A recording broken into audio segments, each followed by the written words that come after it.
Yo, what's up, everybody? Dan Tom here with MMA Junkie, host of the Protect Connect podcast. Sorry, I'm getting this off live, and we got an error message. It's not playing to X. Man, X is really just trying to fuck me up, isn't it?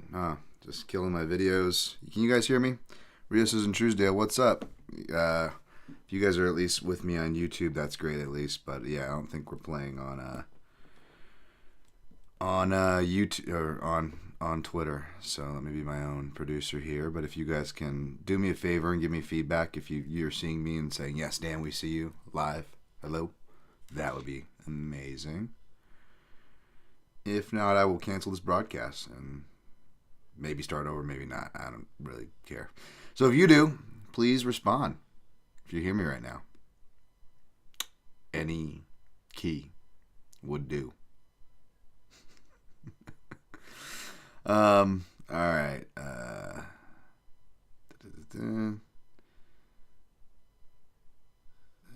Let's see. All right, well, let's go. We see you. Oh, hello. Hey, all right, cool. Awesome. All right, what's going on, guys? We'll get going here. Let me just get this out on the Twitter, especially since it's not live, and yeah, we'll get going. All right.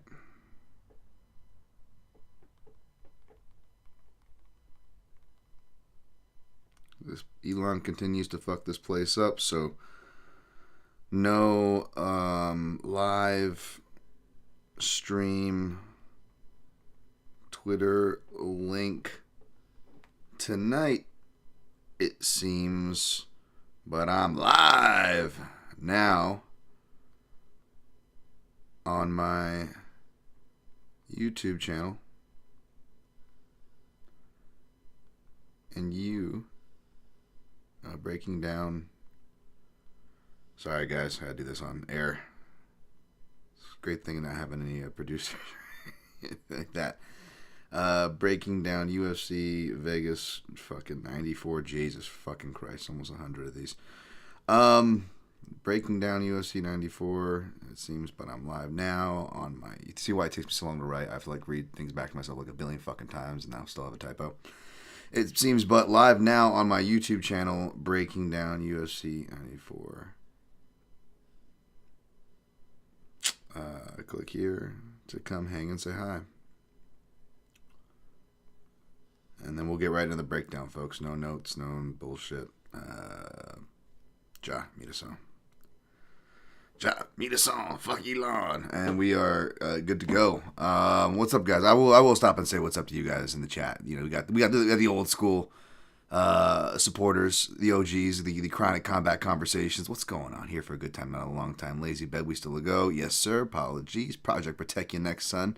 I like the seeing the new avatars in here, so appreciate you, Lazy Bed. And I love seeing the old OGs in here. Not that you're old, Rain Lamina, but you know what I mean. The Amanda Lemos of Pounding Game Posh. Lemos of Pounding Game Posh. Okay. This isn't Truesdale. Hey guys, let's keep the chat light today so Dan only goes under 90 minutes. You guys know me too well. Jin Karasu eating a pretzel with beer cheese. Oh, my favorite, man. While chilling with the Dan Tom PO. Oh, have a bite for me, buddy. That sounds amazing. Enforcer number 1 is here. My guy Jimmy Kudo in the house. He says, let's get this show on the road. Absolutely. We see you, bro. Thank you. Hello, we see you. Yes, we got you. UFC Betting Boss, what's up? We can hear you, man. All right, we're going to get to this. DT in the house. Okay, thank you, guys. I appreciate it. I just got a little, F Elon. Yeah, that's right. I'm going to leave that one up there. It was time to admire the head of lead. Thanks. It's growing, that's for sure. Yeah, guys, apologies getting everything late this week. I feel like I'm, darker than usual. I'm not, making a... It's a lighting thing, not my not the pigmentation, the real analysis, as Donnie Clifton would say. But my pigmentation is a little darker on my skin. I got my best friend tattooed this week, which was awesome. But I haven't been tattooed in a minute, and even though it was only 4.5 hour sits, I've done 5 or 6 hours before when I was getting sleeved. I never did back to back, and you're definitely tender the next day, and your body is tired. Aside from me being just burnt out and exhausted and underslept, normal Dan Tom, I had that, so my body was just shut down. So again, still aiming for a normal week, whatever that looks like, where I can just focus on the work for you guys. But I'm doing my best here. And I feel like I've been doing fairly good, just running a little bit late, especially with the Southpaw report. I had a late edition here. So I'm going to get you guys, I have all the numbers, but certain details, which there's not much to cover, so it's not like there's missing much, will be vacant. Of course, I'll let you guys know what I've studied, what I haven't. We will recap at the end. Check the timestamps if you're listening in the future. Likes, all that stuff appreciated. 5-star ratings and reviews. And you guys know, support at the normal spots if you want the extra content at Dan Tomham MMA on Substack.com, or if you want to become a member of the Dan Clan. Going to have a bonus, not just the recaps for you guys, but also a bonus top 5 coming your way. Recording with my guy Kyle Mack, Combat Chronicles, baby. The man himself. Of course, I got to have an Englishman on. And somebody who knows history. He checks both those boxes. We're going to be doing the top 5 English fighters ahead of next week's UFC 304. Back to fighters we actually can recognize with a sample size. You know, the ones I like to bet and break down. And, further familiarize myself as well as hopefully you guys with, right? So, yeah, we'll be getting back to all that with bonuses attached. And, I may be taking off fucking the August 10th week because my birthday's the 7th. And, even though I can't afford to take any time off because, capitalism, baby. At the same time, I don't know if I can afford to keep running myself into the ground before Contender Series, give myself a nice break. But we probably won't have top 5s during Contender Series, which means this top 5 will be the last one for a couple months, which is good for me, but bad for you guys maybe. So make sure you jump in on this one, participate, whether you're a supporter or not. You can still participate. I'm still going to shout you guys on the show. Still going to be the bulk of it's for free. And honestly, with ones like these for bonus, I'm thinking, I'll probably after a month, I'm just going to make the episodes for free. You know what I'm saying? So that way the supporters still get the access and everybody's still happy and schmappy. All right, that's it for the fucking notes. Let's go. We are breaking down. Time, 7 minutes, baby. Let's fucking go. UFC on ESPN 60. UFC Vegas 94. UFC Fight Night. Lemos versus Janjiroba. UFC Fight Night. Lemos versus Handjijoba, baby. Handjijobes. Shout out to my guy Brad Tashchuk for that amazingly inappropriate nickname that's going to be among the many things that I get myself in trouble with. Thank you, Bradley. But got to give credit where credit's due. And, I'm a big fan of Handjijobes. All the forms. But let's get our heads out of the gutter, and we're going to break this card down from top to bottom. Oh, happy advanced birthday. Thank you, guys. I know. I'm going to be 39, and I want to be feeling fine because 38's been it's been special to say the least. It's definitely been special in more ways than one. But I'd be feeling 39, feeling fine. Like getting in my my Thailand shape over here. And then, I'm still working through some injuries and stuff. By the way, the doctors call me. They're like, Mr. Tom, we've got your results in.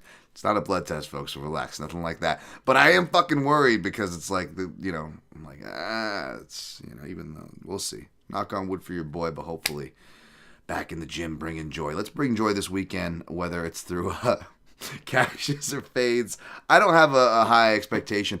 I've been good about my bankroll even, and again, I'm practicing what I preach for what I'm worth. We're seeing where we're going wrong here, folks. We're trying to adjudicate fairly, and I've got, instead of being in my own voice of wheelhouse, I'm taking your guys' advice, getting more guests. I'll probably try to get a guest for next week, by the way. Feel free to shout anybody, whether it's in the chat if you want to give me some ideas, or doing that obnoxious, awkward thing that sometimes people like myself need because I'm so bad at booking and just being socially, hence the social awkwardness. But if you always feel free to tag me, the podcast, and potential guests you want to see more of. As long as it's a positive thing, no one's going to get their feelings hurt, right? And I'll do my best to make it happen. But yeah, to get out of the echo chamber a bit, we're trying to get more accurate lessons as far as where we're going right, where we're going wrong. Of course, check out the recap. We're not going to get into the recap show. Nothing to complain about. Again, it was a great week. I'm feel like I'm doing good as far as reminding myself of what's important. What you can control in this game. As much as we like to pretend that we're in control of everything and nothing affects us, if things do happen out of our control, that's not the truth, man. But it doesn't mean we have to let those results and things kind of affect us. So I've been doing better on that. The bankroll was my original point I was ranking on. Was rounded the corner on. And I feel like we've been going lower and lower. And that's not like I'm trying to be like, look at me. I'm not betting as much. No, it's just look at the card quality. I mean, look what we got to bet on, folks. You know what I'm saying? It's not great. And if I'm going to, still embrace the degeneracy and fun. And I'm not above that, folks. Never have been. Not going to be. But if I am going to keep the same energy as far as like, betting on proper sample sizes and look at the levels of this card and all that stuff, I probably shouldn't be out and pouring like money on it, especially, regardless of my results. Even if I was doing good, scratch that. Even if I was doing great, probably shouldn't be pouring money on these cards. Again, something I always preach responsibility, and boy, am I not like a walking example, even without like saying anything, just looking at the record, right? Like, so hopefully you guys are at least getting that off me in one way or another, and some analysis, which I'll give you here. Again, we'll go from top to bottom. So 1042. All right, we got Amanda Lemos, former title challenger, coming in the neighborhood of plus 112. The comeback, not really the comeback. I'm using the opposite words. Apologize, I'm not using the right verbiage here, gamblers. I know it. I'm just running downhill. I'm trying to keep my feet under me, okay? Minus 142 for your favorite, Virna Jandiroba. Handjijobes! Sorry. Handjijobes is an epic nickname. I mean, like, everybody wants Handjijobes on their team. I'm just saying. And, yeah, I don't know. I don't disagree with the favorite. I like the spread because it shows respect on both sides.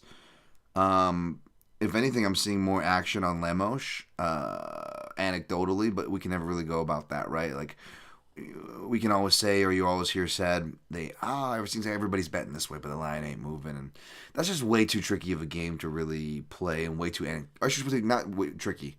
I mean, it's not like it doesn't make sense, but it's way too anecdotal of a game, right? We're going too much on our own anecdotes, and we're in speculation city. But that being said, I'm not surprised, despite technically being an underdog, that Lemos should be the more popular side.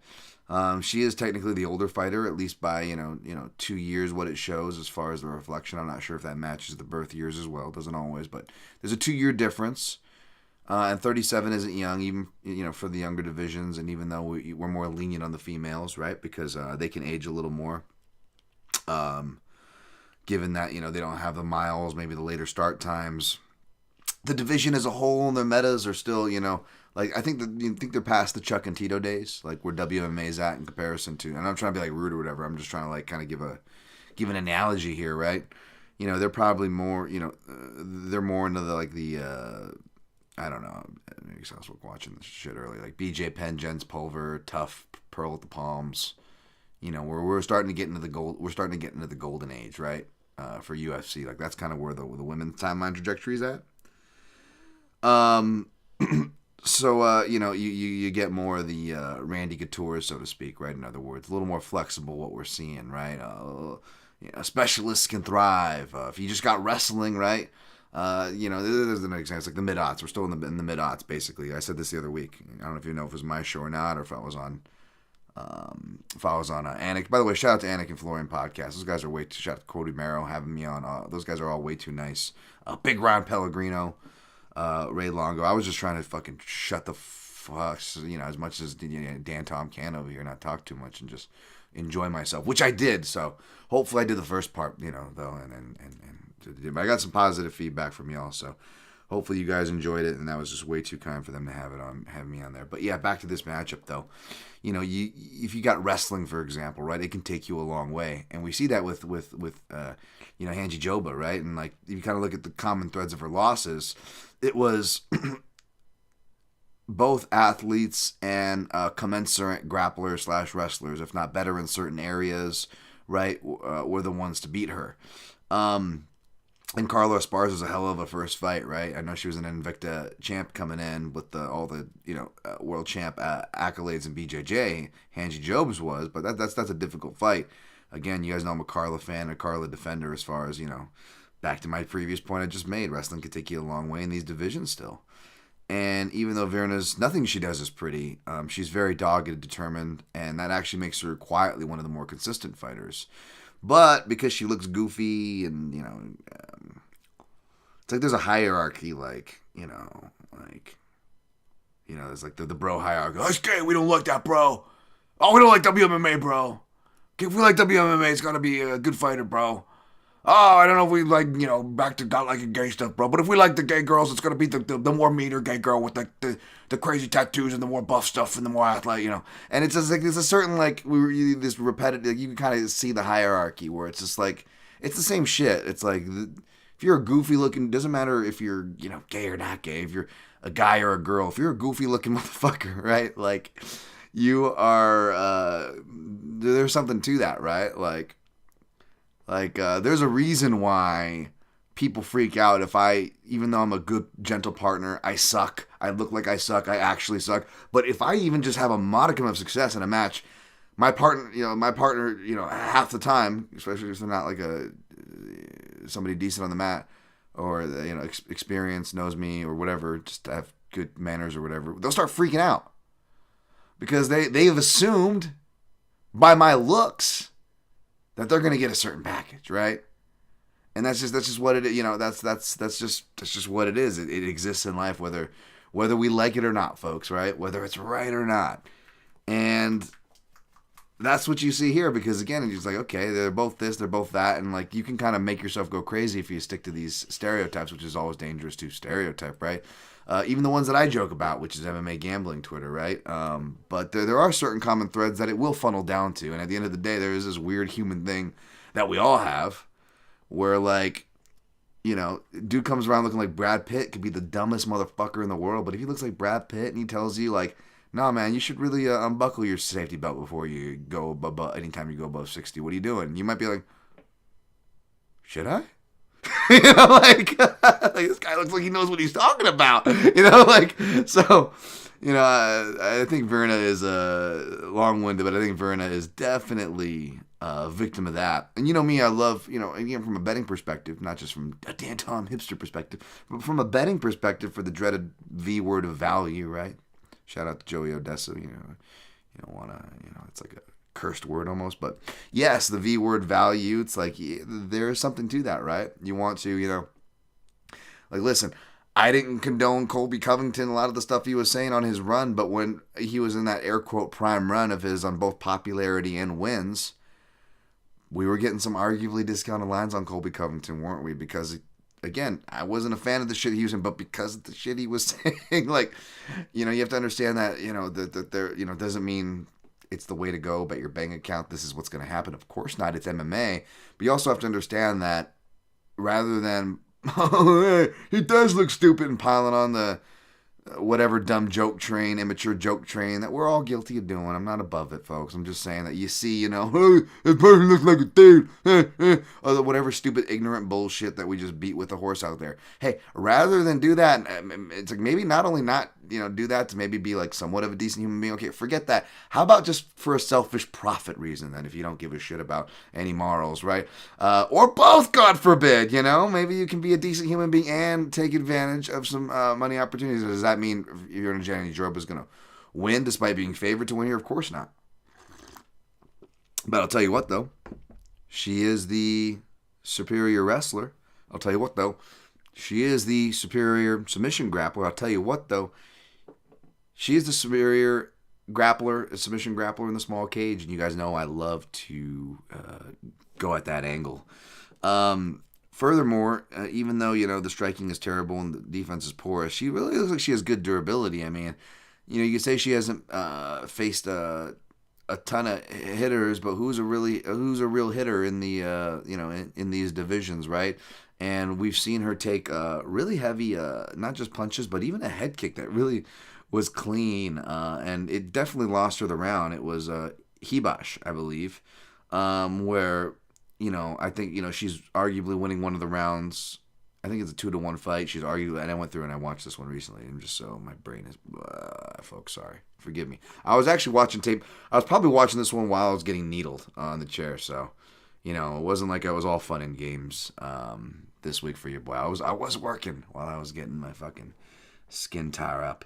But yeah, like you see, she like eats flush head kicks and like right hands and like, maybe I'm mixing one or two things with the Dern and Hibash fights because those were similar things. It was again someone who could hold with her in the grappling, but it wasn't even so much the grappling where she lost out on, although she did end up with some time on her back in one of these fights. But she's decent from there as well. So I don't know if that was the closing factor as much as it was the damage, which again, you don't have to do much damage. So having that kind of that big moment, right, can perhaps get you the round depending on the context, depending on the judges, so on and so forth. So that is absolutely live for Lemos. But the problem is, how much do you want to depend on that with it going to the judges, those kind of rounds, with a fighter who shows the gas. Now, don't get me wrong, in tough toward fights,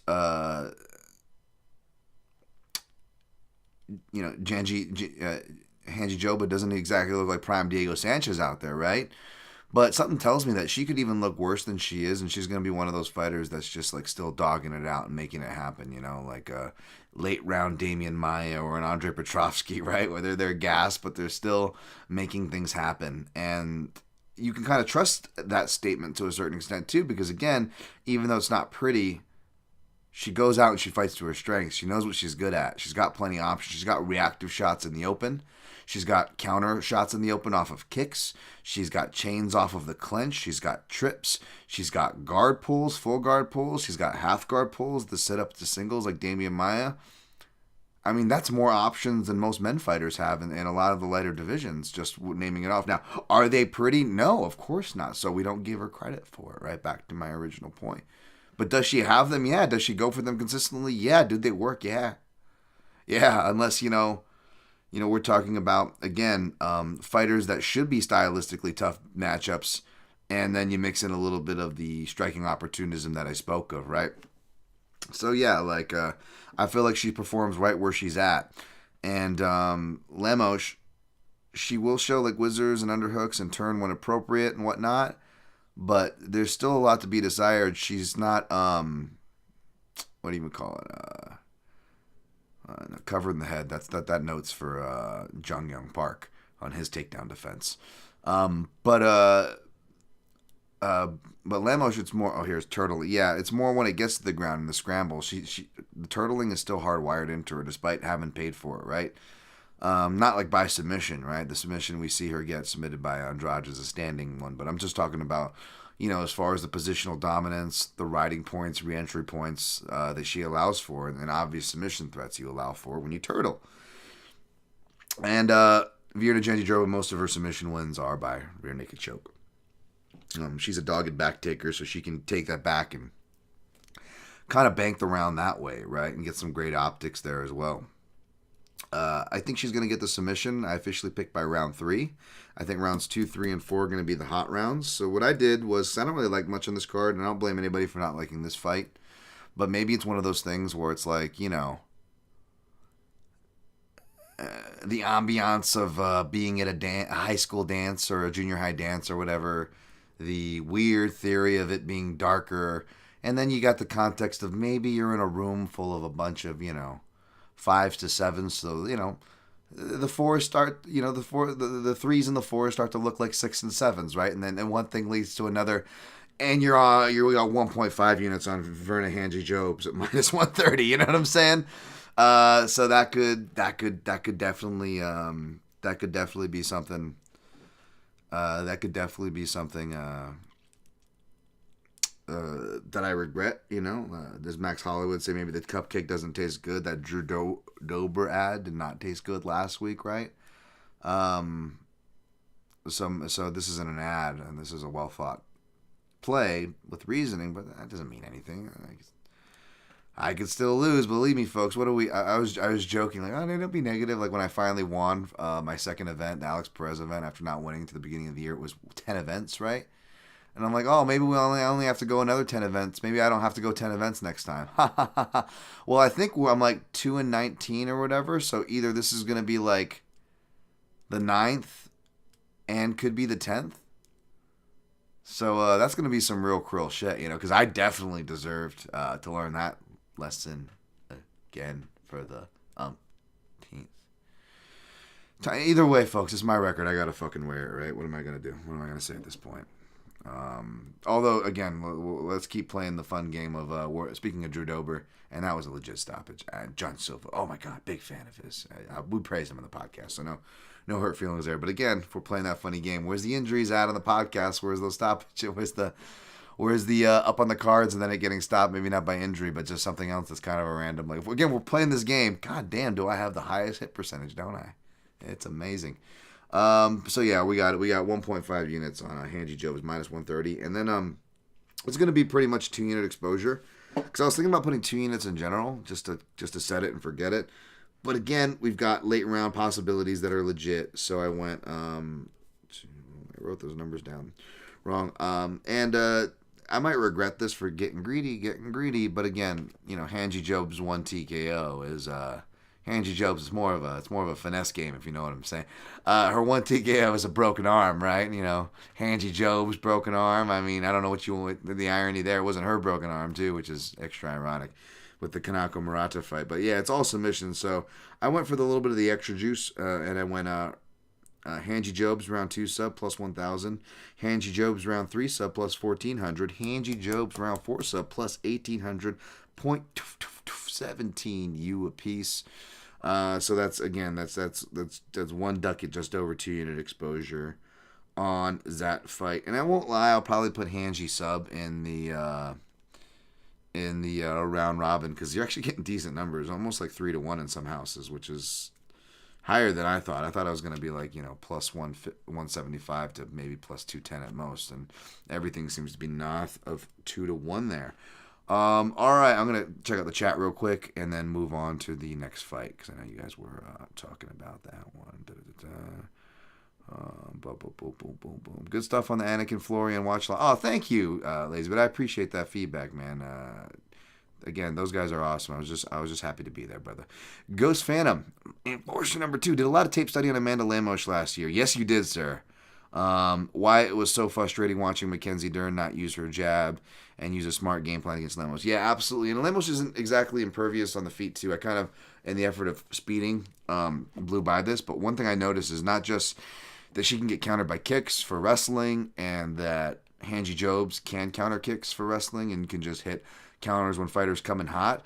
It's that Lemos, not only did Dern, which is maybe less of a surprise, Ghost, but more of a surprise is that Lemos didn't learn, both within the fight and going in, that coming in hot gets you trouble, right? And then more specifically, that common thing where you see a lot of the knockouts. I don't know if it was, shout out to Luca Fury. I don't know if he posted it, but it's a note he's always waxing on about, and rightfully so, waxing on, by the way, when I say that. Fighters kicking and punching range, where you see a lot of these bad knockouts happen, right? And despite being the A side as far as the punching power, Lemos is just asking for that to happen to her, because, and she did. She almost Wei Lee, right, late in round 5 when Wei Lee's looking tired, almost like knocks her out, I believe, in round 5, because she punches her right when she was kicking. And I believe Ghost Phantom, my guy there, has a whole breakdown and stuff that he broke down that sequence. He knows what I'm talking about.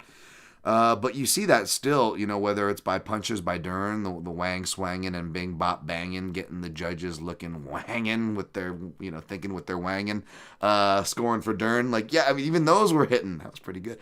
Sorry, but you know what I mean. So it's there's actually opportunities there too, even though, HANJIJOBA's isn't like, a knockout puncher or anything. Again, she's not getting it, but she can, again, she can hit her hard enough to get in on her takedown. That's all HANJIJOBA's needs. James Kendrick, happy birthday. Oh, thank you so much. Advance happy birthday. Thank you, guys. James Kendrick, some analysis mainly from Ghost scouting report from last year. Verna has good top control, but she doesn't hit transition like Wei Lee. It's that a hard tactic to implement against Lemos, but she doesn't hit in Trent. Yeah, that's kind of just a knock against her in general, her style, especially with the scoring meta. But again, to her credit, she's so dominant about forcing sticky grappling that even with the meta and judges leaning way more, almost overcorrecting the steering wheel toward the damage, right? As we've seen, that it makes it difficult, because she makes the fight so ugly and muddy. It's like you have a hard time remembering what's happening as far as offense, right? Because even if someone does get a good shot, you have all these crazy transitions. It's almost like a timeout, when you actually have like really active and sticky or dominant, even from positional wise, not necessarily damage standpoint, grappling. And one thing I like that, and part of the reason why is one thing that I love that Virna does is not just like, she'll go for leg entanglements and she'll play off Ashi. She'll go deep half out the back door. She'll come and sit up like a Damian Maya. And all those things, she's working off and around a lower extremity, a leg, right? a leg entanglement. But when she gets her way to topside, what I love is she's always controlling that leg and really flexing that leg out. If you guys saw me post, because I was so late, I'm so behind on everything. Like I did, what was it like, guys? A week and a half ago that I did the top 5 rear naked choke artists. Yeah, well, I just finished the article finally. Like, we did the episode, I should say. But I just finished the written version like last night after like slowly writing it like over the course of a week because I would start it and there's another deadline. There's this, there's that. So it was nuts. But so that's why you saw me like posting that Brian Caraway clip in the middle of the night because that was the one clip I couldn't find anybody on. So whenever that happens, like I gotta roll up my sleeves and make my own. Again, I don't even want the engagement. Like I'm only making fucking clips if I have to at this point. I mean, folks, I'm averaging minimum 11 articles a week. Doesn't include the 2 podcasts, breakdown videos, editing, posting, and all that stuff, whatever, the rest of life, So it's just like, I was even doing the math. It's like 4 workouts between Monday through Thursday. That's almost like 10 hours out of my schedule when you accumulate the driving time, the showers, the prep, the stretching time, and then whatever extra resting time that it demands of my body. It's like we're easily like 10 hours just me trying to work out, 4 days of the week in a week. Like it's just like you don't really like think about that, like just clearing my inbox and getting, not even getting to all y'all, right? But just the stuff I need to get, minimum hour every morning. It's like, fuck. So, it makes you real conscious of time and shit. This is weird fucking, I'm glad you guys are still seeing me because I have this weird, hit the like button, by the way, guys. Appreciate it. I'm going to be back from babbling here. But I hit this weird, fucking exclamation point, yield looking sign. That's popping up over here. I don't know what the hell. Error star. That's what that one is. Okay, I guess that's what that is. That's okay.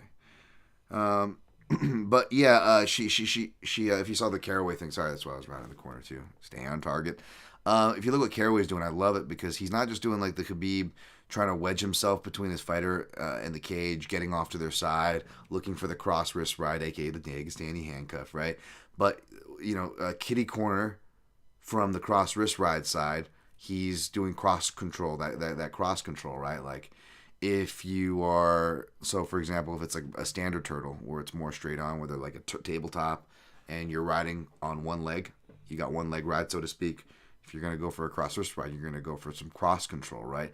Whether you want the back or not. If you want optimum control, you want that cross control. You want kitty corner. So if we're riding on my right leg here, we're going to want my left shoulder controlled, whether that's an underhook. We've got what do they call and I'm sorry, my brain's not working. But yeah, you want that cross control there, and that's what Caraway does. That's what HANJIJOBA does. They're always making sure that far side leg is controlled so they can't turn all the way in or all the way away. It's just an excellent control point. And that's something I really like, and that's going to serve her really well for tiring out and allowing her to work her game against someone like Lemos, who's athletic, and that's only going to make that turtling more because usually when someone's good control like that, it's still hard to turtle if they really have your leg. But you really have to, it forces you to do something desperate like that. So I don't gamble, I'm just here for the vibes, lazy bed. No, I appreciate you. Rios is in Truesdale. I sent this to Ghost one day, but there's a goofball on Substack named Dane Fox that said Whaley only overpowered Lemos, that no technique was used in that fight. Agree? I don't. Is that the same? I think that is that the same Dane Fox that wrote. I don't know him personally, but I think there was a Dane Fox who used to write previews for an outlet that seemed pretty respectable. But I don't know him. I don't know that take. But yeah, obviously I would disagree with that take if that's what it was. Jim Cross, I saw Miguel Class analysis on Patreon analysis on Whaley clinch striking versus Lemos. Why isn't more fighters looking to capitalize on Lemos' weakness in the clinch? Because I'm not sure. Because Lemos usually is the one dictating, but it's like, is it one of those things where it's like, not trying to diss on like divisions of MMA again, folks, but like, is it one of those things where the fact that you say what you will about Lemos, the fact that she can conduct basic knee and elbow traffic off collar ties, Is that enough to dissuade other fighters' offense and not realize they can have success there? Kind of like to my previous point with some of the striking holes she has, despite her being a known counterpuncher. You know what I'm saying? Like she can actually be. Doesn't mean she can't be countered, right? Not that she's a vaunted clinch striker, but she does have some skills there. But there's obvious weaknesses there. I didn't see Miguel's thing, but Miguel is the man. So yeah, I'm sure whatever he points out's valid. But it's just one of those things, you know. It's the same thing with inside fighting and more elbows, which would kind of go to answering your question, where people were going, why don't, you know, from Jack Slack, people we respect to the Gen Pop, right? Why don't we see more elbows in inside fighting? And that pertains to clinch stuff. It's just like that and ground and pound. It almost feels like it's taking a step back in a certain senses, right? Because, like, we can point to fighters that people don't even remember, from Josh Neer to TJ Grant, whose technique runs circles around people of today. And these guys don't fight anymore. This was well over a decade ago. They were doing this shit. Like, it's there. It's doable. But your guess is as good as mine at a certain point, right? Jimmy Kudo, how important is cage size here? Very important. That's what's that's what's definitely making me, you know, not feel good. I don't think I ever feel good, especially right now, folks. You know me, but I mean, it's definitely a big swing point for me with my analysis on how I do that. Jim Crossy will go last, and James Kendrick. Let's see the last thing, and then we'll move on because these are related to the main event. Jim Crossy, I read Ghost's thread on artist formerly known as Twitter. How hard is it to implement game plan that revolves around using feints and cage position to enter in on easy takedowns against Lemos, since she waits at range and swings wide all the time? Well, it's the swinging wide part is where you got to capitalize, but it's the countering part where you run into trouble. You got to make her, she can be counterable, and she doesn't seem to learn her lessons. So, you know, I don't know. Nothing's easy. It's always easier said than done. But you know, I would just have a fight. Honestly, what I would do, and this kind of plays into why I'm picking Verna, like regardless of whatever the matchup is, whatever the fighter I have in front of me. Let's just say it's a piece of mold. It's not that it's irrelevant. I have to give the correct analysis, right? Let's just say for this game, I would say feint.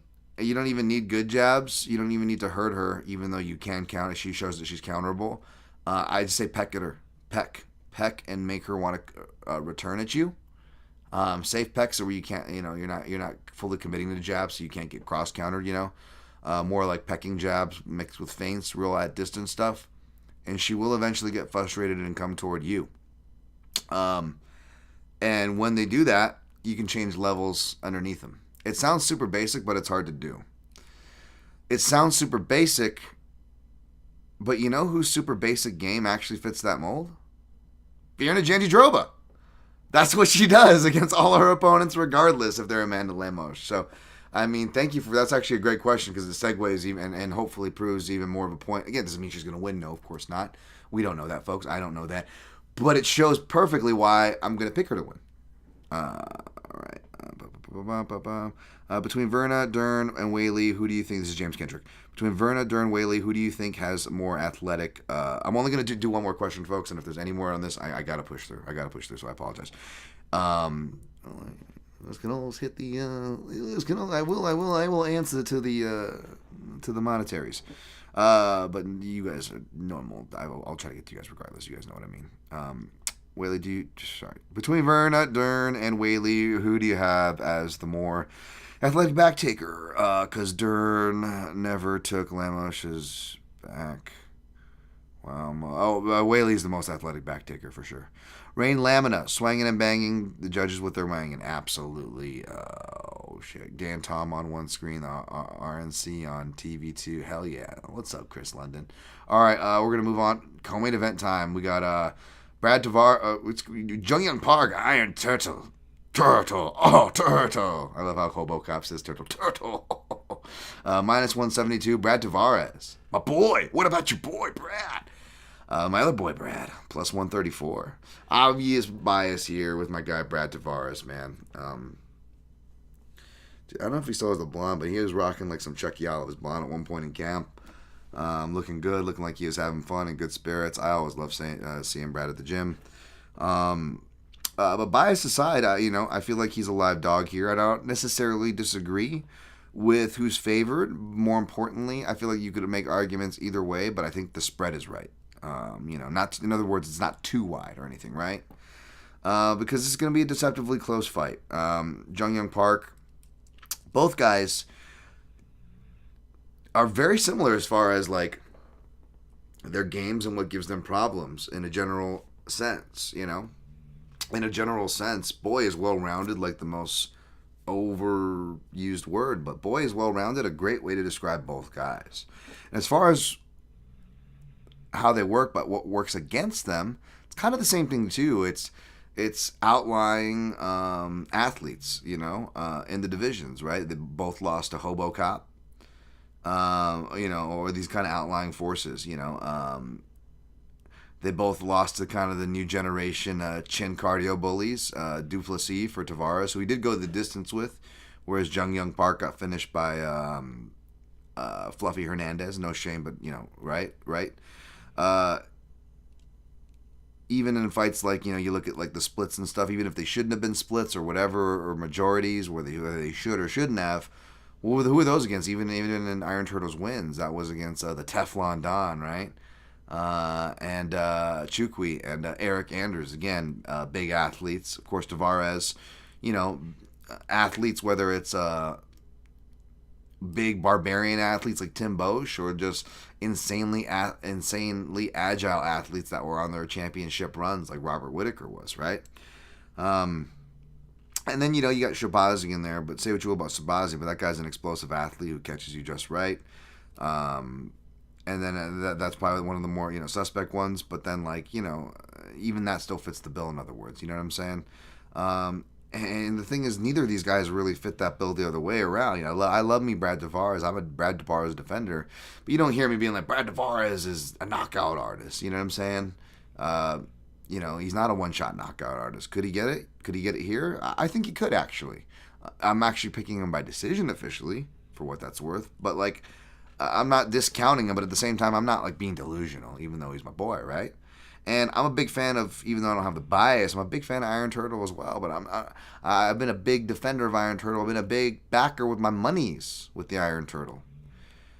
But that doesn't mean, I'm going to mischaracterize him either, and he's like some knockout puncher. No, he's more of an accumulation guy. And that accumulation, whether it's by decision winning, by strikes, or by submission, there is one common thread he needs to be able to do, and that's take the fighters down. And when he can't take them down, and they're bigger hitters, that's a problem, right? Whereas Brad Tavares has been around longer, and he's not active with the takedowns. He can defend them, but he will funnel the bigger hitter right into a game that maybe grappling wouldn't be the worst thing in the world. Brad, you're underrated there. You started off with a good ground and pounder. You always work on it in the gym. You're incredibly flexible and underrated in those departments. But, we know what Brad's going to do. He's going to jab, leg kick. He's going to get up on the cards and defend takedowns and shut your game down. And I think that can shut Park's game down, not even just the counter wrestling talking point, because then you end up in a jab fest and you're like, well, by the eye test, Park is the more active fighter. And by the stat test, when you go to the stats.com or the UFCs.com, you're like, oh, he is the more active. But not by a lot, but enough to justify your hunches, right? Okay, confirm your confirmation bias. Confirm your biases, right? But the thing is, you got to look at it in context. And I go, well, let's see here, though, because Brad Tavares has fought everybody in the book, and we can pull analogous matchups if we need to from his side. But let's do it from the Park side. How many guys has Park faced that have even jabbed him, right, or low kicked him? And both those answers are low. Now, in his defense, stat counters are always wrong on low kicks, but they're always saying everybody almost gets landed on 9-1 on average. So the fact that Park was only getting landed on an 8 out of 10 average, 8-1 average, however you want to phrase that, semi-impressive, I guess. But the thing was, people were still going 21 for 32 or something when they were throwing leg kicks at him. You know what I'm saying? I mean, they were still landing. You know what I'm saying? And more importantly, when you actually watch the footage and you look at the jabs, there's not very many fighters that jab with them. Marc-Andre Barrios was one of the few that jab, but this is the worst Marc-Andre Barrios at his worst. probably his last fight before he relocates to South Florida. He's at his most plottiest, and even when he's loading up on his jabs even. I mean, he is just plotting and loading in everything so that Park can see it coming, right? But, again, Chukwi was one of those fighters in a somewhat closer fight, and granted, Chukwi will switch stances. You got Anders, but Anders mainly throwing with a left foot as a southpaw, so it's kind of hard to line that up. When you look at Holobaugh was actually probably the most consistent orthodox jabber he's ever fought, and he gets stopped in that fight. And he's actually getting hit with jabs a lot, and it's actually kind of messing him up. And Holobaugh, you're like, oh, well, Holobaugh much bigger. We're like, well, Holobaugh only like, what is he like? I mean, I think he's 2 inches taller than Tavares, but Holobaugh is only a 75-inch reach, where Iron Turtle is 73. What's Tavares? 74. All these guys are right there reach-wise, right? And then the height differential between Park and Tavares to a guy like Holobaugh is going to be really minimal. I mean, I think Holobaugh piece weighs him down. Let's be honest, right? That guy is packing. I mean, power's got to come from somewhere. Dance down, target. The fact is, speaking of reach, he didn't have a crazy reach on him, is what I'm trying to say here, and was still able to really disrupt him with the jabs, and even the finishing secrets, like Park, you can kind of hit what you can see, and like I always say, it's just like stat counters seem to be 9-to-1 disproportionate for ratios of leg kicks landed. Well, from my own stat counting, I'm always like, well, it seems like a disproportionate amount of lefts than rights land, because my theory, right? What's my theory? People tend to kind of keep an eye on the power side more. They're more worried about the right hand from your basic street fight, right? Guys swinging on you, that's your highest percentage to the actual sport fight. So maybe Jung Young Park is, seeing those better, because he was able to take those from Rodriguez, and it was the offbeat jab in between that really kind of just stunned him in that finishing sequence when he looked like he had Holobaugh on the ropes, right? Not saying that's good. Brad Tavares can replicate that, but he's definitely a more consistent jabber than Holobaugh, and that was actually doing really well for him against Holobaugh as well. When Brad Tavares faced Holobaugh, it was one of those things where Brad Tavares was actually doing much better than I remembered for 2 rounds. I don't know if it was 1-1 or 2-0 or anything, but he was, it was at least 1-1, I believe, right? I don't think that's too unbiased of me to say. I mean, I know Holobaugh was having the big moments, and that was definitely biasing some people, that the big swanging and judge, maybe not getting the judges weighing in for that, fully in the same way that the WMMA can. But you guys know what I mean. It gets the judges' attention, gets the casual fan scoring from home's attention. So maybe there was a little bit of that. But yeah, Tavares was actually doing good in that, pretty good in that fight, and then just kind of, again, falls off the cliff, or was it just, just like to Giles Johnson's credit this last weekend, was it to Holobaugh credit? He comes out like a bat out of hell, a man determined in round 3, and we don't see it that often, but when you do, it tends to work. If not win you the fight, it at least wins you that early part of the round, right? Like, crazy enough, taking the initiative and getting aggressive, in MMA, it's rewarded. Funny that, right? So how much of it was one versus the other? Now, I will say, obviously, Brad Tavares' vaunted durability is not as vaunted as it once was. In fact, it's very troublesome. Big snoring Browns over there. Troublesome tightrope. Can you fucking hear their snoring? Jesus Christ, 100-pound Brown, big mastiff, lazy stink over there. But yeah, like, it's a dangerous tightrope to walk, which is why you don't see a Brad Tavares moneyline play despite the plus money. That, and also, plus 134 is a big dog for this card with how tight these matchups are. But I would want a little more meat on the bone. I'm used to people fading Brad Tavares and just the plus 134, despite being dog odds, it doesn't match the complete disrespect that my guy Brad Tavares constantly fucking takes out on these streets out there, which upsets me. If you're gonna give it to the guy unfairly, and he's gonna have to take it, and fans of his is gonna have to sit there and watch him fairly and take it. Okay, fine. At least give us the fucking price to match it. Bait us to come in so you can look good and further talk your shit. At least give us that. No. So the over is actually the more logical play here, no matter which side you like, because if you're gonna play You can argue that, well, that must mean it's semi-playable chalk for Park. Sure. I mean, I like minus 150, not minus 175s and stuff. But sure, semi-playable chalk. But okay, if you're going to purchase that chalk already, why not just spend, 30 to 40 cents more for an over and get a little more coverage for a fight that's probably going to be long and too close to comfort, And I went ahead and I parlayed that with an over on another fight we'll get to for some plus money. All right. Easy bet if I'm Janji, fully lean into the Rob Schneider doppelganger chick. Really upset the alpha boots. Do read that out loud. I like me. Rob Schneider is the stapler. Shout out to the Chronic Combat Conversation guys. I know they love the South Park talk. Wow, 50 minutes. Let's fucking get through this, motherfuckers. Steve Garcia, Mean Machine, minus 146. Sung-Woo Choi, plus 114. What did you say? Someone sent me, like, the bully from Hey Arnold. And they're like, yeah, that kind of... I could see that. It's like Steve Garcia is, like, a mix between him and, like, maybe, like, a fucking... I was going to say Sid from Toy Story, but that's, like, Ryan Benoit territory. Like, Ryan Benoit is Sid from Toy Story. He looks just like that motherfucker. Anyways, Choi versus Garcia. Yeah, I'm leaning toward Garcia here, folks. I'll be completely honest. I'm not done with the tape study here because I'm in the middle of the Southpaw report right now. Oh, so bad. Fucking, I let down all the ladies in my life. I had Miss Sanko message me because I'm also hitting her up with the Southpaw reports on like nights she's not working. And I think she's actually working this card. And she's like, hey, you got anything for this card? I'm all fuck. Of course, it's like the one card I'm like behind on. I'm like, oh shit. And I sent her, and I got you the nice numbers for everything, even what I missed. I'm going to have to double back right after this podcast is over. But, like, it happened, if you guys heard the recap last week, where, like, I forgot about Blackshear and Johnson, Montel Jackson for the Southpaw report, and luckily Blackshear didn't fight any Southpaw, so it didn't matter. Same thing here with Peterson and Usman. Of course, Dan Tom forgets about the fucking heavyweight curtain jerker. So it's not like I didn't give her any stats or information on that, but I was like, fuck. And then, even though she's smart enough to have analysis that'll lap mine, she can create her own shit.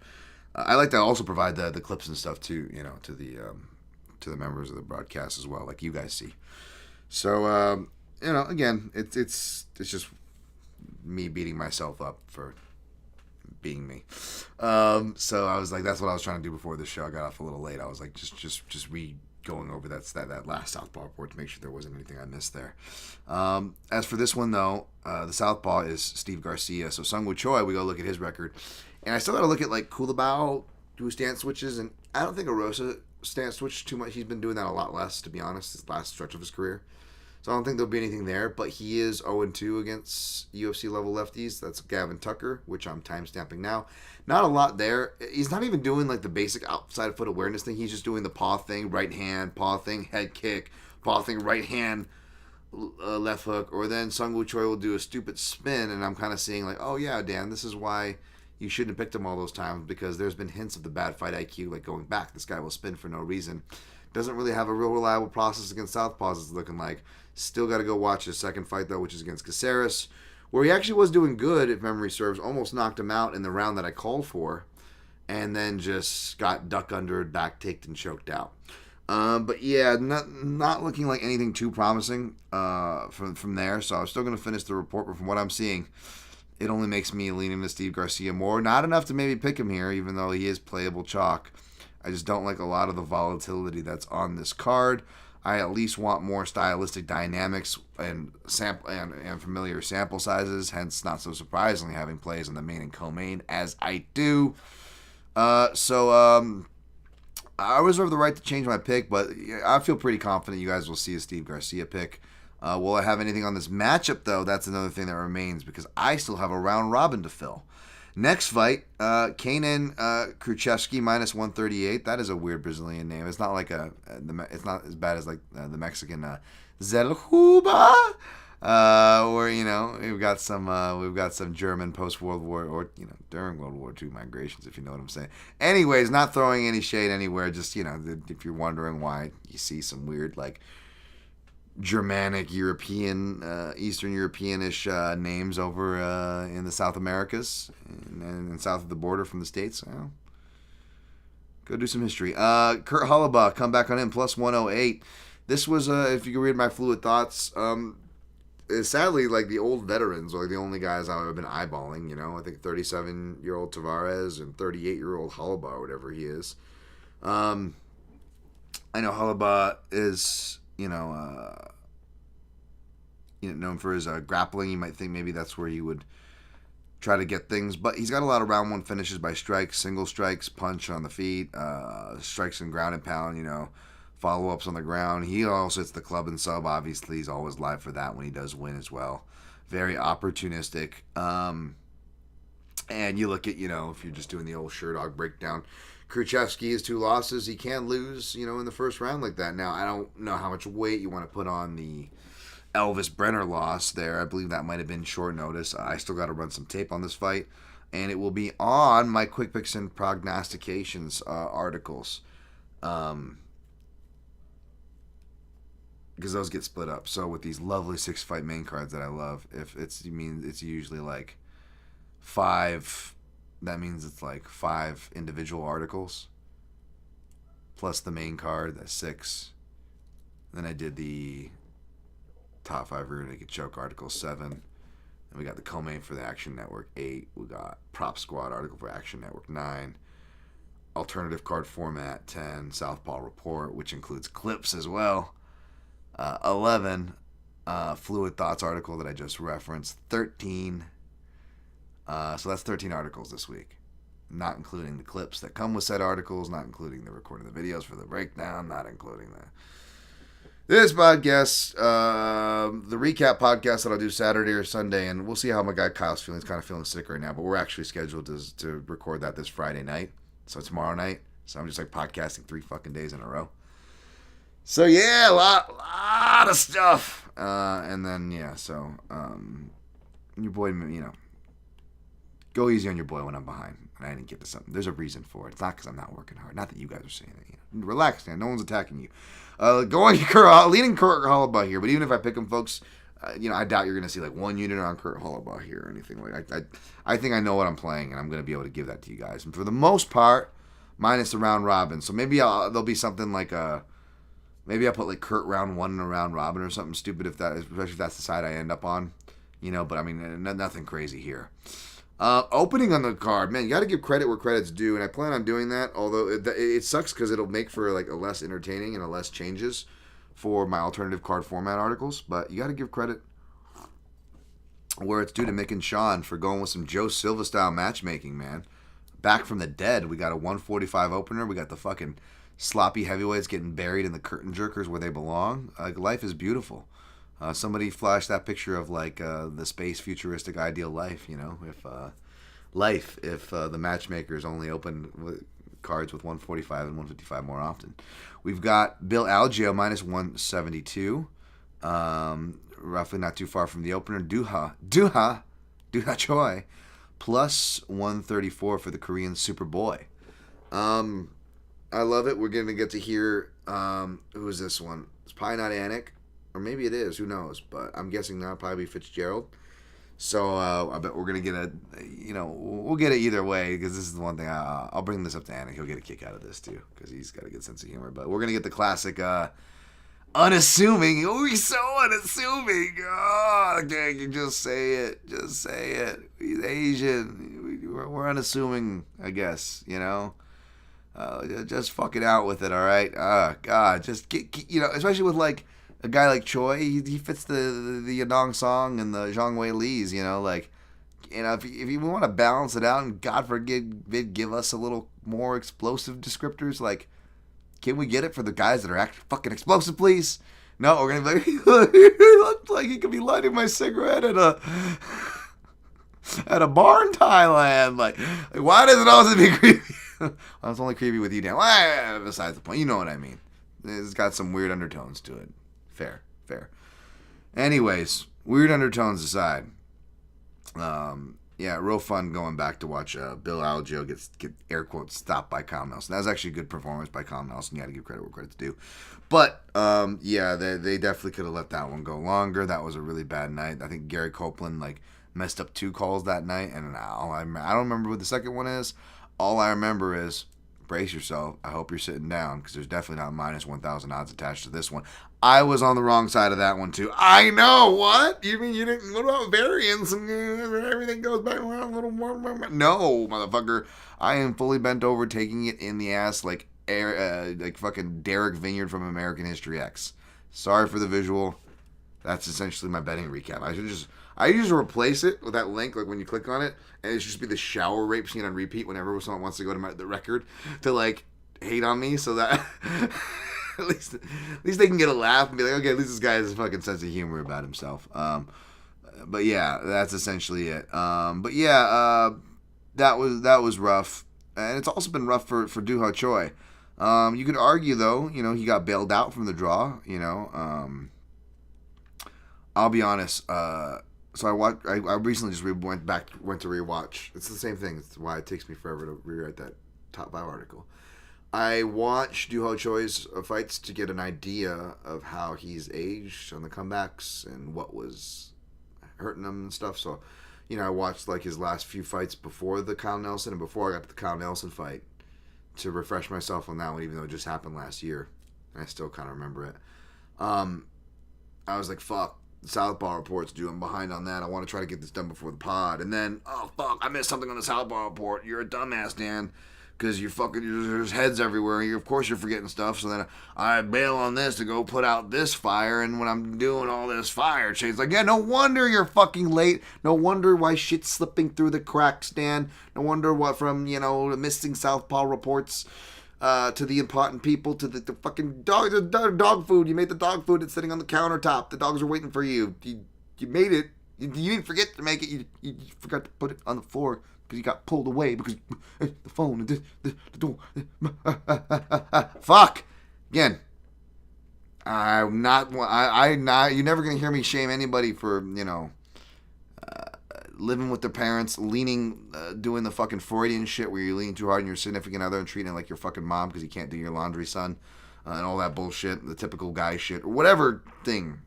Roommates, be grateful you have as much as they're annoying. Be grateful you got, I tell you. It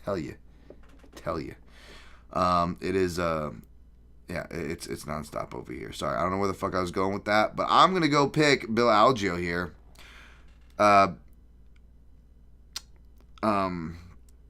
Even though I still have a one touch-up fight, again, that I said I was in the middle of and whatnot, I basically got enough of a feel where, so this is the thing. Choi already walked the tightrope in his prime when he was active and firing on all cylinders, so to speak. He was already walking a fine tightrope, right? And we saw him pay for that. And when you take time off, and as you get older, that only becomes even harder to do, especially when you have a style that also takes a lot of damage because you're walking that tightrope. And he's had the subsequent time off to recover, but again, I don't know how well that did him. The last times out where he's had those subsequent time offs either. And if you look at some of the shots that are getting him, not just like the hitters, like okay, Jourdain didn't age well. Not just because Jourdain recently lost, has been on a real inconsistent skid, showing those inconsistencies that I've complained about for a while. But Jourdain's never been a big hitter either. That was a worrisome one. The Steven one's not as much. I picked that one to happen. But like the Jourdain one was a little more surprising. Now, Steven's coming forward with the right hand, but it was counter shots that initially got Choi's attention, and the same thing with Jourdain. And I know Algeo's not necessarily known as a big hitter or whatever as well, but like Algeo, he's got some real deceptive check hooks that can catch guys really coming in. And even though it was a really bad look, but I remember this, but I said watch out for them when he faces Joe Anderson Brito. Now, obviously, seeing how well Brito's doing, Obviously, wouldn't have said that as confidently, seeing how durable and powerful that guy appears to be. But that doesn't change the fact that Algeo does have some deceptive counterpunches. It's something that I've always kind of looked to and called on his game. And I think that's honestly I just see it lining up perfectly here. That doesn't include the grappling edge that I know you can't depend on Algeo to go for takedowns, even though he actually has a wrestling base and a Brazilian Jiu-Jitsu black belt. He's very underrated in the scramble and those things. But he does have that advantage there, and the small cage can funnel action to there as well. But even without that, and relying on that, I honestly see certain things in the striking that, unfortunately for the Algeo-Choi fan in me, don't line up well. So, even though, because it still feels like a risky fight, even though these are some of the more dependable sample sizes. Again, you got Choi. Choi's just mainly the wild card here, folks. I'm not too worried about Algeo coming off the knockout loss, right? It's more Choi being the wild card here makes me kind of really scared to have heavy exposure. But I am going to take a round flyer. I'm going to go Algeo. And you would think round 3, I played him there before. But here's the thing. The majority of Algeo's finishes are in round 2. He's got like an insane, I think off the top of I just recently counted it. And I'm sorry. It'll be my prop squad article. I want to say 8, and that doesn't even include his amateur record, which has some. Whereas Algeo-Choi, all of his stoppage losses are round 2. That's right. I mean, which isn't too much of a surprise. Again, he's always been a very round 1 primed fighter, Algeo-Choi. But yeah, that basic math kind of lines up there too. You got the temperature of the cage, the travel, the layoff. Yeah, if Choi's not finding serious success by the beginning of round 2, then that's going to be a hot round for Algeo from there on out. Maybe we missed it. Maybe this is the one they hit the round 3.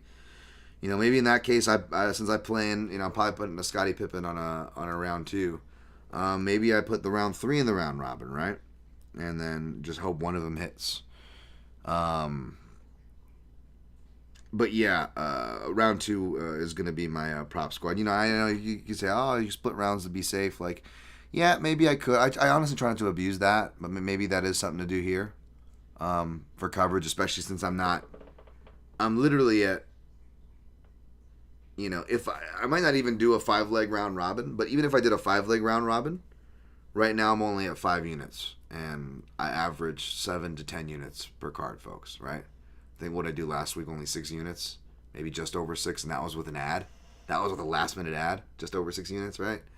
So, again, really not much here. I got the room in the bankroll if I want to, add another, what would it be? I wouldn't even need to go another 33. I mean, I could technically just go a Scotty P, right? You know what I'm saying? And then plus whatever parlay and leftover, I'd be looking at, like 5.25 units, Or maybe just do a 2.5 there, 5.25, 5.3 unit total exposure for the card, right? Not to take away the boner for the rest of it. Like, oh, that means he doesn't have much to give us for the rest. I got some stuff, folks. Step into the back of my van, kids. Jesus Christ, Dan, don't clip that. Going to the prelims on that note. Going to the prelims. Oh, wait, I got to see this. Muhammad, I'm Art Bruce Lee. Randy Job. Randy, I'm Art. Is that? I thought that was a GSP, a GSP impersonation. I want to fuck Matt Serra. I want to fight Matt Serra. I am very hard up for him. I am very hard for him right now, as they say. I am very hard up. Sorry, getting me in my GSP here. All right. We got, speaking of southpaws, we got southpaw Hyder Amil. Real Steel Hyder Amil. That's not his name, folks. Plus 154, your underdog. Jiang Lee, minus 200.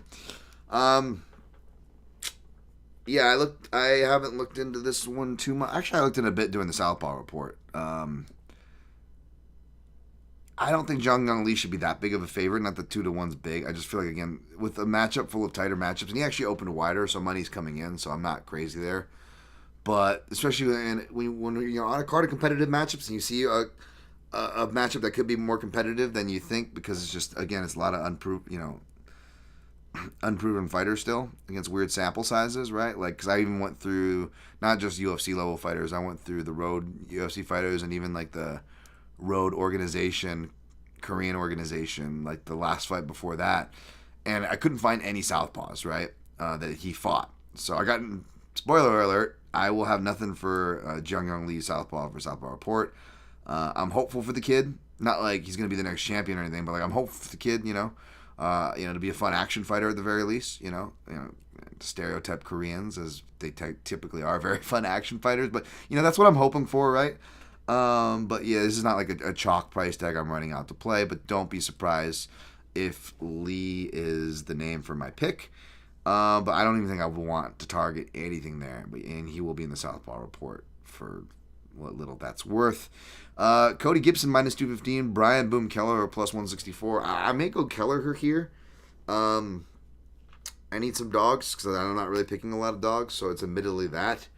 And, I could see Cody Gibson maybe putting out more volume and having a wrestling edge, but and maybe not necessarily giving his head for the guillotine. But if he doesn't give his head for the guillotine, then he's probably not applying his wrestling edge. So you've got, Cody Gibson coming in, trying to put his numbers, and then Brian Boom Kelleher with his big swinging hook, uppercut, cross, hook returns that look much better than maybe they are sometimes, but he can pop, and they are the kind of strikes that even though they can be counters, which aren't good, the types of counters he throws are the ones that gets the respect and attention of the judges, so it seems. I don't have anything much more besides those official feels, so check back with me on Fight Day at Dan Tom MMA. Miranda Maverick, minus 225, Deanne Barbosa, plus 172. Okay, so this will be in the Southpaw Report. I'm still in the process of going through this one because Deanne Barbosa is technically 0-1 against UFC level Southpaws, as Josiane Nunes, and that fight happened in their regionals in, I think, Katana Fight Organization. There's actually a video I have it queued up in one of my tabs. Haven't had a chance to. I'm doing it after the Southpaw Report that I'm on, as far as whatchamacallit, which will have to wait until after I edit this and get this up after this, and then after all that, maybe I can fucking finally eat today. Sorry folks, I'm out of it. Not bitching, I love it. I love my job. Just trying to get through it. Fucking alive. Hungry, can you tell? But yeah, so I gotta watch that. She lost by round 2 TKO, which again, that is kind of Josiane Nunes' thing, as she's almost scored that, of course, when I was on it. Anyway, so that was a reminder of that. Going back to watch those regionals, reminding me of times I've watched regionals before. Finessing. And then her only other loss comes to Jenna Bishop, who is not a UFC level southpaw, but she is a southpaw. However, I've only seen flashes of that fight, so I got to rewatch it, and I have that queued up in another tab as well. But she at least starts off winning the striking exchanges as she should, because if Jenna Bishop sounds familiar, it's because she does a lot of jiu-jitsu competitions. She is more of a grappler, at least on paper, so I don't know how fruitful that will be, but you know me, I will do my due diligence. So check out the Southpaw Report at Dan Tom MMA, as well as on Substack.com. I've been making those free lately, as I will for most all of them, to be honest, because unless it's like a big one. Because as you can tell, even these smaller ones are a big pain in the ass, and not that they are or should be, but when in context with all the other stuff I have to do, yeah, not easy to get out, folks. So appreciate the love and share that you guys give me on those, which I do appreciate. You guys do. But yeah, I'm gonna be leaning toward Maverick because it's the small cage, and even though Maverick has underwhelmed my expectations and others, this is a short notice fight. She got her opponent pulled, which was Tracy Cortez. So Barbosa coming in here short notice. So yeah, don't be surprised to see a Maverick pick. I'm not sure I'll be playing anything on that fight. Trey Ogden minus 104. Loic Radzhabov minus 122. Yeah, I get it. I missed the boat on any Ogden money. Not that there was a lot of it to start, but I may be leaning that way. Just because, like I said before about Ogden and his camp seem to be good game planners. That'd be the thing that sticks out to them. They come in very well prepared. Less travel, and Radzhabov, I don't know if one note is the right way to say it, but I don't see a lot of depth from technique to potential adjustments in game plan areas either. So I'm leaning toward Ogden, but check me on Fight Day. Lucy, Puddle of Love, baby, Puddle of Love, Pudilova. minus 115. Easy, Dan. Jesus Christ. Luana Carolina, minus 111. Yeah, who opened it? Did Puddle of Love open? Of course, Puddle of Love. Yeah, Puddle of Love opened as the favorite. Yes, she did. She flooded the market. Easy, Dan. Come on. Money's come in on Luana Carolina, who makes sense because Carolina is not a fighter you really want to run out and bet. But if you're looking at her objectively, which I did because she always fucking throws me for a turn. I'm like, is she a southpaw or isn't she? And it's one of those where what she writes is not reliable or it's not written on her bio. And then she's one of those fucking fighters where, like, she fought, like, her first fight in the UFC is southpaw. And, like, I just have it burnt in my head that she's a southpaw. And then it takes me, like, going through all the other fights. Oh, but she didn't fight southpaw here. Well, how often does she really? And then I end up going through this whole pointless thing of rewatching Luana Carolina footage for no goddamn reason. I'm going to pick Lucy Puddle of Love probably, but I reserve the right to change it. And either way, don't run to the bank on this fight, folks. It's a fucking mess. Don't take what I end up picking up too seriously, because I won't be. All right, lastly but not leastly, Muhammad Usman, shout out to the Heavy Hands podcast, and Phil McKenzie, the muscly waddle baby or whatever he calls him, minus 136 versus Thomas Jefferson.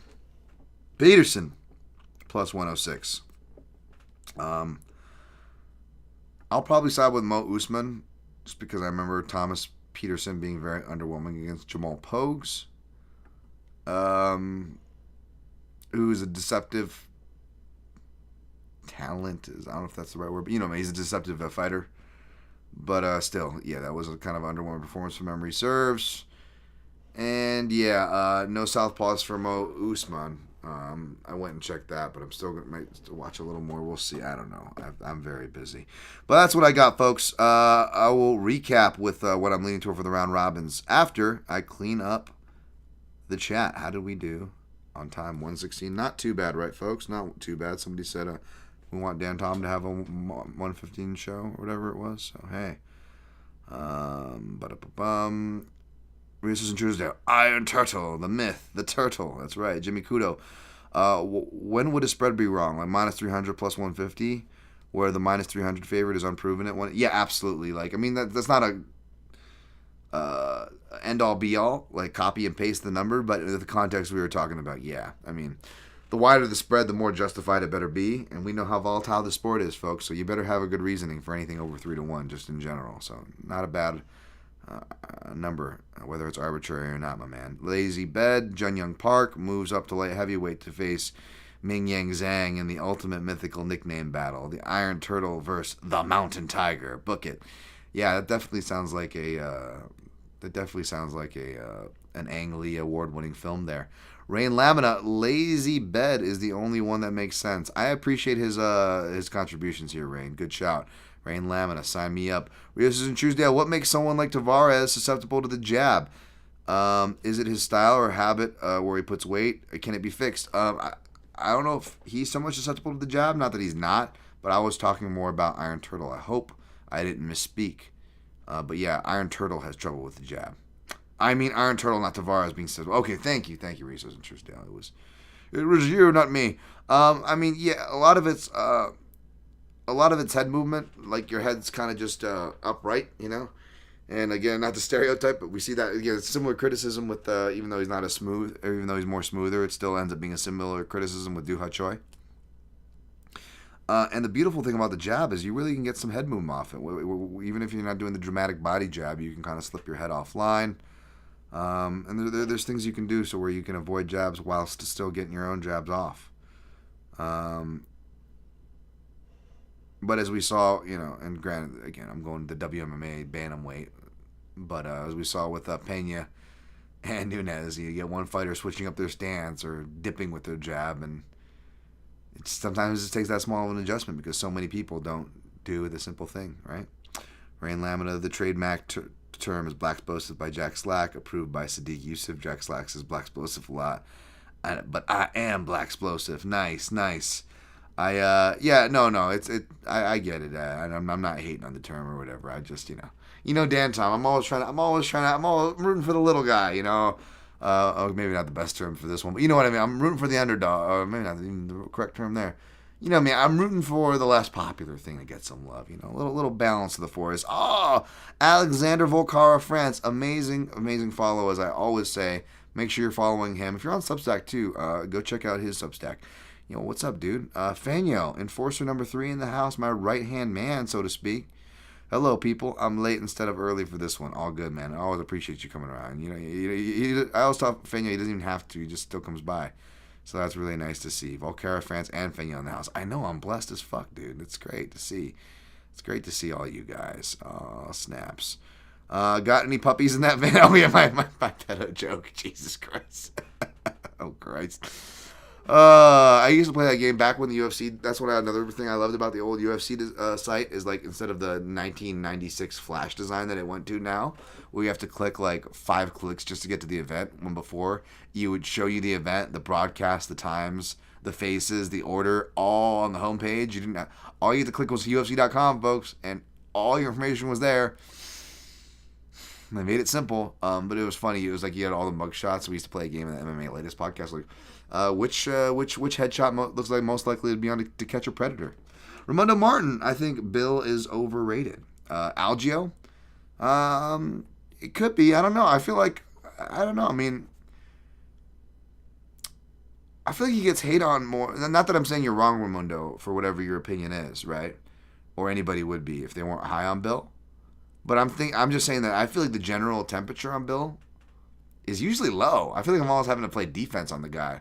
So for that alone, it's hard for me to completely sign off on that. But I'm guessing you have a good context. And again, I'm only a little minimally exposed. I'll be very happy to see Algeo-Choi win there. So if you're on Algeo-Choi, good luck to you, sir. Lazy Bed, a hider, a real live dog here. Big head, solid chin, scrap pack product. I know, and he's a southpaw. Like, if I got time, I really want to look into him more because like I said, with the Kelleher possibility, I need more dogs, and those guys are definitely, maybe jumping out's too strong of a word, but yeah, they're jumping out if I had to say. Muhammad Usman is the biggest star on the card. Yeah, and he's in the right place, I guess. Right? He's kicking off the curtain jerker. All right, folks, thank you guys so much. 120, that's not bad. I guess that's short for me, right? Right? I'll take the little wins anywhere I can get them at this point. All right, we're gonna recap after this Jin Karasu comment. What is better in the clinch, the Leon high pry or the collar tie? It depends on your preference, man. I like the more the Edwards. What do you call it? The thigh pry. I like that, but I don't know. I'm a big collar tie guy too, so that's hard to say. Collar tie is probably just the most more universal, maybe. So we'll go with that. All right, I'm gonna recap picks and plays. Starting from the top. Taking Jan-Jidroba, Han-Jijobas over Lemos. Taking my guy Tavares over Turtle, Jong Young Park, who I imagine is like a gang of the Squirtle Turtles. Probably taking Mean Machine Steve Garcia over Sung-Woo Choi. Leaning toward Holobaugh over Kruschewsky. Taking Algeo over Choi.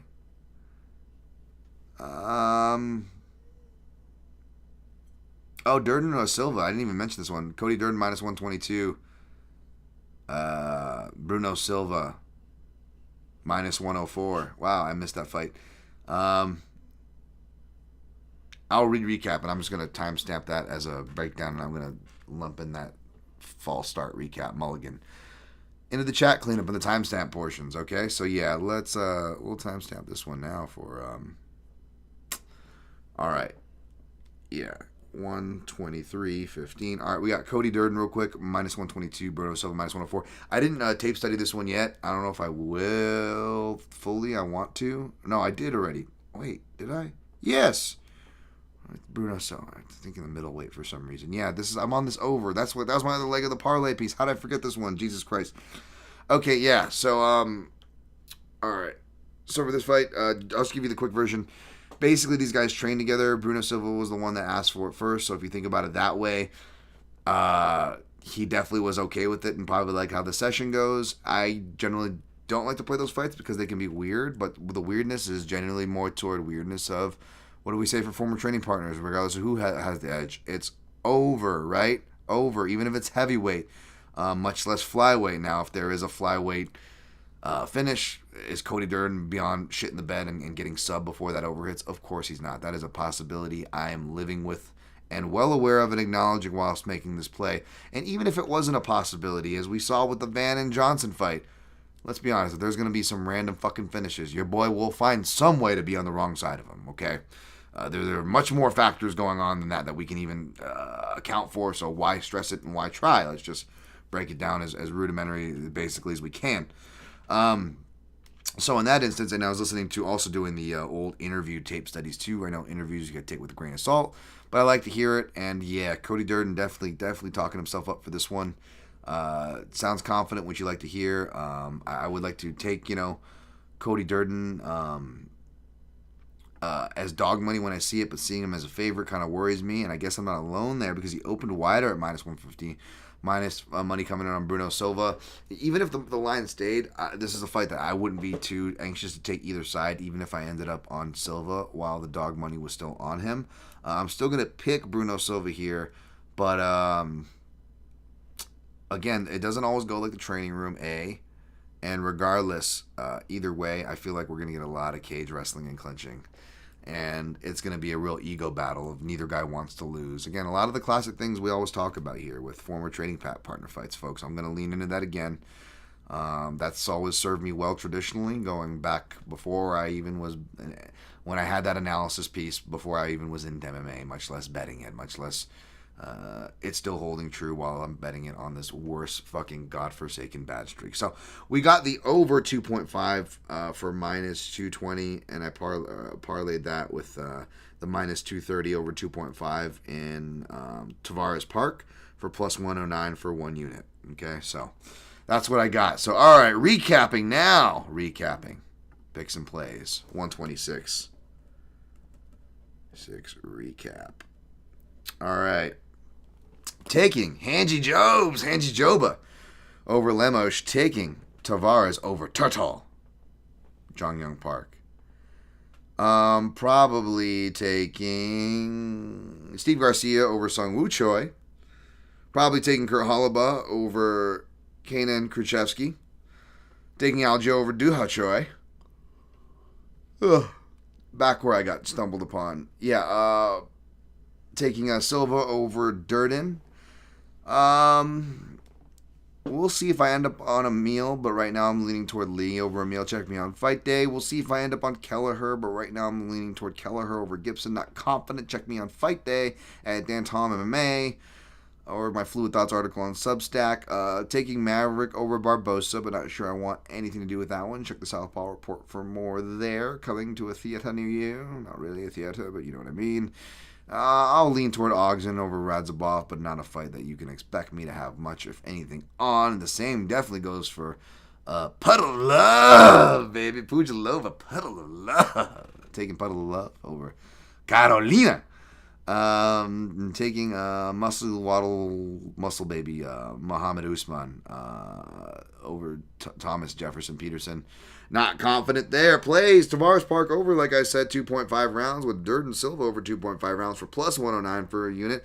HANJIJOBA minus 130 for 1.5 units. HANJIJOBA round 2 sub plus 1,000. HANJIJOBA round 3 sub plus 1,400. HANJIJOBA round 4 sub plus 1,800. 0.17 U each. That's a total of just a ducat over 2 units for exposure on HANJIJOBA. We got Algeo round 2, which I'll probably throw a Scotty Pippen on. Maybe I split for a round 3 as well. But the round 2 is the hot round. It is the target round. It will be my prop squad submission. Sorry, we're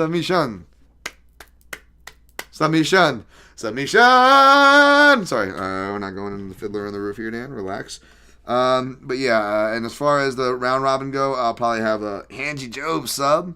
Maybe some Tavares decision. Got to have that Algeo round prop in there. Maybe we'll do a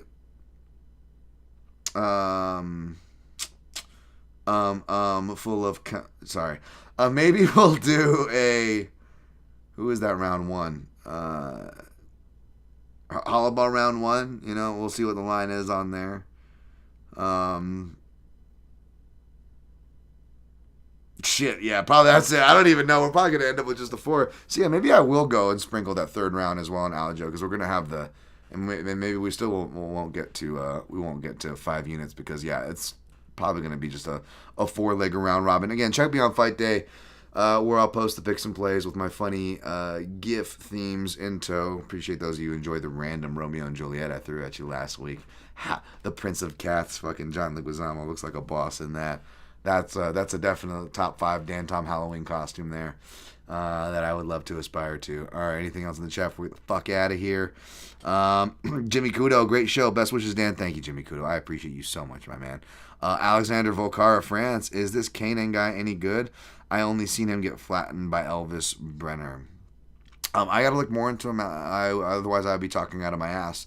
I think I only watched a fight or 2 last time, or maybe a fight. Like, I really didn't have much time to watch it. I think he was a short notice replacement. So, I gotta do that and get back to you. Good news is I will, because Kruschewsky's on the main card, so you guys know I have to do the tape study for those ones.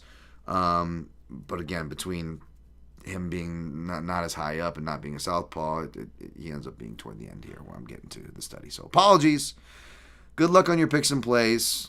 And I'll see you guys Saturday or Sunday for the recap. Maybe Saturday. I'll get with Fenyo. I think it's an early show. So if it's an early show, maybe we'll just try to knock it out right after the show. You guys can join if you want to join on that live and have full access. Join the Dan Clan on YouTube at Dan Tom MMA, or join my Substack for all the extra bonuses, including the extra shows at Dan Tom MMA. Otherwise, I'll have free previews up, and the bulk of it at the Substack on the Audio Protecting Neck podcast feeds. Thanks for the 5-star ratings and reviews. Like this video, share it out. Even if you can't support, just like and share. That helps so much. That is so fucking big in this engagement shit. Just give me the engagement. Engagement don't cost nothing, and it's not like I'm having to post like grandmother's getting sodomized by the hobgoblin just to get engagement. Whatever the fuck people are posting out there. Anyways, watch out for the hobgoblin coming back behind you, grandma, and always protect